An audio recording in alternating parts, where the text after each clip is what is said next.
subscribe. Tariq Radio. Like and subscribe.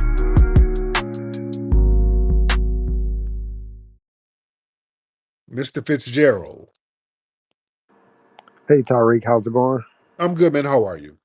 I'm doing good. So What's on if your we mind? do get FBA reparations, how will we, decide who gets it and who doesn't? Easy. Just trace the lineage, man.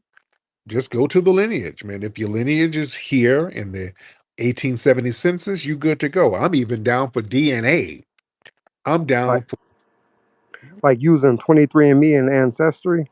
yeah, some kind of DNA program. I'm good for that too, because they can show you what part of the South your family is from or where your family is from here in the US. They can trace it back to the 1800s and 1700s. Ancestry.com takes me back to the 1750s. So Uh, what percentage wise? You see a lot of celebrities are coming out like, oh, I'm 10%, I'm 12%. Would they be able no, to get it? no, there's no such thing as being a 10% or 12%. If your lineage goes back here, you understand? Yeah, if No. your lineage, if you can trace your family's lineage to like the 1800s to like South Carolina, there's you most, and if you could trace both of them, you're 100% FBA. All that 10%, 9% stuff, that's over there in parts of Africa because they can't show you with accuracy where somebody is from over there because people were so damn nomadic. Have you taken the 23andMe test, by the way? I did the Ancestry. Yeah, and they got you in about 4 or 5 different countries over there in Africa, don't they? Yeah, you have me in five, I believe. Yeah, yeah, that's that don't say shit. That don't mean nothing. All that says is that yeah, there's everybody comes from Africa.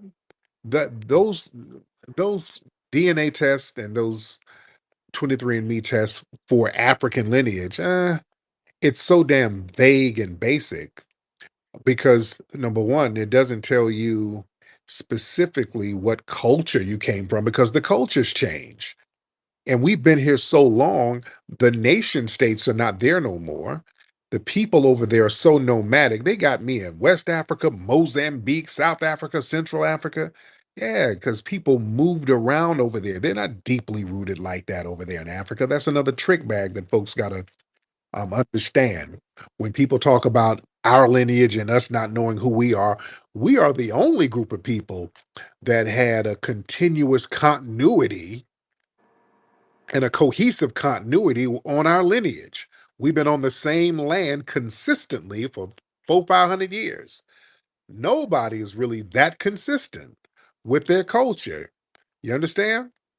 But go ahead, Fitz. Oh no, that is all. That's what I was just There you wondering. go. Thank you so much, brother. Yeah, Yeah. man. Yeah, those tests don't trip on them tests too hard because they got you all over the place. You dig? People over there, let's be real, were remixed. They were pushed all over Africa. That's why, truth be told, and I'm not trying to denigrate anybody, that's why there's so much instability there. There's no deep rooted cultures over there like that. Don't be fooled. When people start talking about tribes, this, tribes, that, those tribes have been remixed, man. Those tribes have been moved all over the continent of Africa. They've been moved all over, man. That's the long and short of it. And there's just no cohesive continuity over there the way it is here. This is why we can kind of get it together culturally, and our cultures have been the cultural inventions that we have been so impactful because they're so deeply rooted. You see, don't ever let nobody say foundational Black Americans don't have no culture. We're probably the only group of people that have a real, genuine, deeply rooted culture that is significant and globally influential. If we are not, tell me who else is. The phone lines are open. Y'all tell me what other culture is significantly influential, like FBA culture, that has influenced the world like FBA culture. You tell us who. The phone lines are open. Let me get my sister Nikki in here. Nikki, hop on, beloved. Nikki, hop on, dear.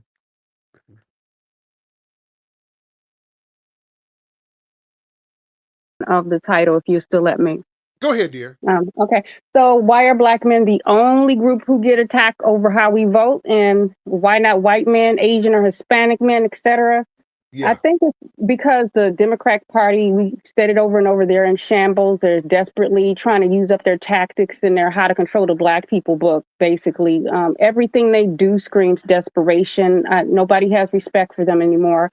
I noticed on social media and that it's shown that foundational Black Americans are just showing how they feel about repeatedly being disregarded and treated like some uninformed childlike slaves. yeah.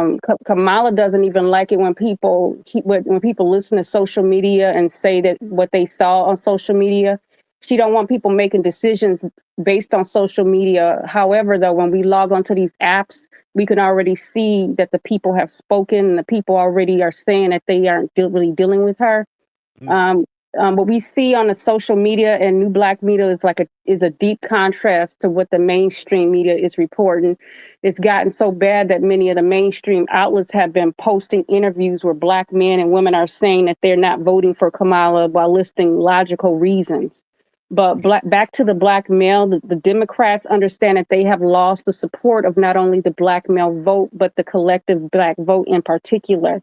History has shown that the black male has been used not only as a scapegoat to maintain the power system, it has been used as a scapegoat to maintain the power system.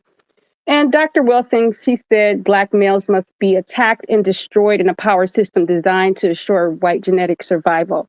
So I'm saying that this is a behavior of the white supremacists shaming and talking down to us. This is a behavior that black men and majority are not falling for anymore, and that's why Kamala is going to have a tough fight to get anybody to vote for her this upcoming election. Doctor Short is in here, and I'm gonna call back up with him on the phone.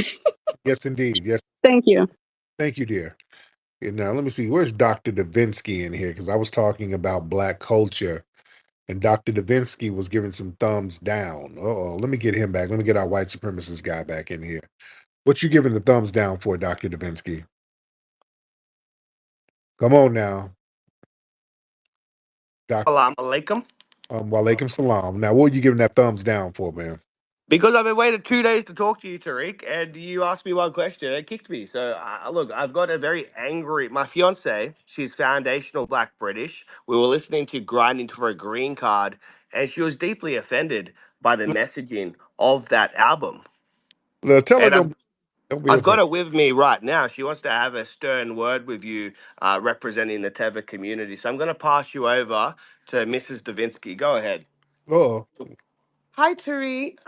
hey, dear, how are you? I'm okay. How are you? I'm good. Now, what part of Africa are you from, or your family from? East. So Eritrea, Somalia, or Ethiopia? I won't specify, Oh, but okay. Well, East Africa. okay. So, how big is your forehead? It's not that big. It's a normal size, I'd say. I Yeah. don't. Okay, well, I don't believe you. But go ahead. Go ahead. Well, I'm just curious where this word tether came from, what it means, and what your problem is with tethers. Well, tethers is a person who comes over here, or we have even long distance tethers, a non FBA person from Africa or the Caribbean, and there's some Hispanic tethers too, who try to undermine foundational Black Americans. So tether is an action. It's something that a non FBA person does. So that's what a tether is.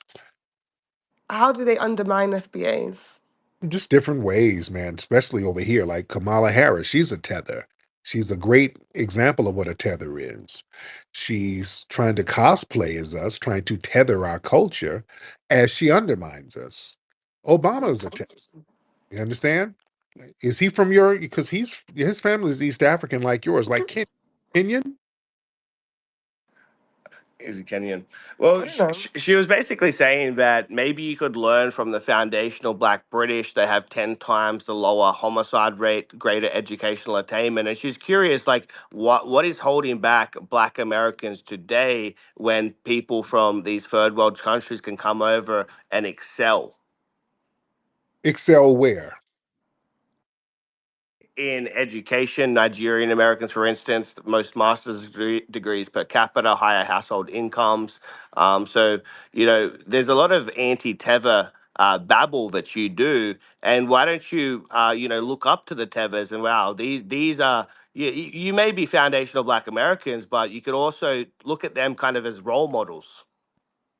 Well, the thing is, just because they're non-FBA, that doesn't make them a tether. I'm very congratulatory to some of our Nigerian brothers and sisters who get their education game popping. More power to them. When they come here and try to say what you're saying, that's tetherish because you over here because we made a lane for you. So that's a different thing. The real issue is you and them birth rates, Dr. Davinsky, and you getting you a bed wench. Are you trying to save them white supremacist genes because you couldn't find a white woman with stronger genes to help you? No, so what I'm trying to do is I'm trying to Uh, I guess in a way it's eugenics. I'm trying to better the race. So she's mixed. She's half white, and so our kids will. There's predictions that the average FBA in 100 years, the male's going to look like Logic, the female's going to look somewhere between Haley Berry and Ice Spice. So it's actually your genes that are dissipating in this world right now. The FBAs, you're getting lighter and lighter. The No, darkest absolutely. African American's probably going to be Michael Jackson in 100 years from now. No, we're the same color. We look the same. Foundational Black Americans, we have the same phenotype, the same look. Your little struggle genes are going away. No, And no, but you're like 30% white. slow down because see what your population is getting so low, you would have to start damn near inbreeding, and then that's messing up your gene pool, especially over there in Australia. You're looking like the hills have eyes. So now you got you a bedwench and you're trying to have you a little Drake. And that's going to be different because he's going to grow up listening to me and he's going to get radicalized. And then he's going to go out and get him a nice Aboriginal chocolate woman and then get them genes back to where they need to go. So it's not going to work out for you, Dr. Davinsky. Them genes are going to go by the wayside. What you going to do up there in hunky heaven when them Oh fuck. No, but I'm going still to be gonna have trolling in white hunky children. heaven? I'm gonna donate my sperm all across Europe. I'm gonna find No lab gonna take them struggle sperm cells, all right? Ain't no lab, they're gonna use them on mice. All right, they're gonna make little cracker mice running around here smoking crystal meth, eating mayonnaise. Nobody's gonna do nothing with them struggle fucking genes, all right? All right, no. doctor. Okay. Peace out, Tariq. Tell you in your bed when I said good night. All right. Oh, goodness. Okay. He done Dr. Da Vinci and got him a damn bed wench. Lord. See, now y'all, this is why we be clowning some of them tether women because she's a tether for laying up with a damn white supremacist. You better be safe over there, laying up with a damn straight up white supremacist in Australia. Lord, the struggle is real. Let's get Edge Lord Cringe Fest. Edge Lord, hop on, brother. Edge Lord, hop on. Hello, sir. So I've been spending my life in the Caribbean and South America, Central America, and I've noticed in my 5 years in Grenada that an island nation with black leadership is actually a paradise, and I'd love to see more countries like Grenada. In the Caribbean, there may be, Jamaica, a few other countries like that, but in the Western nations, where are these black countries? It's in the Caribbean, right? And I'd like to see more of that. I mean, maybe not Kamala in America, but you know what I'm saying. I mean, ask me some questions. You live in Grenada. How long you been living in Grenada? I lived in Grenada for 5 years. Okay.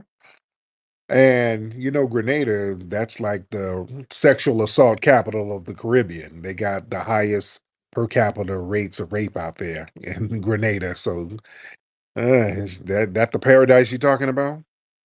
Well, my background is in public health, and when I was working in New Orleans for 15 years, we worked on, violent crimes and the relationship between violent crimes and alcohol outlet availability. My focus is in the relationship between the environment that politics has in terms of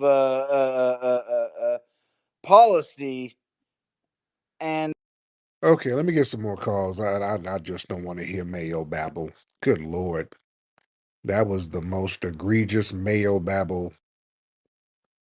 Just the policies and the demographics and I'm just thinking about the substitute teachers and out here in the Caribbean, buddy. It's a paradise and just thinking about eating some granola and he's just saying stuff. Just saying stuff, not making a lick of damn sense. Lord, FBA family. A lot of these folks in the dominant society are just not really that bright. They're not as bright as people make them out to be. They're really not. They are really not. They're just, many of them are just not that damn bright. Root work, feel that natural flow. Root work, stay fresh wherever you go. Root work, I like the way it feels. Root work, the magic is so real. Root work, you need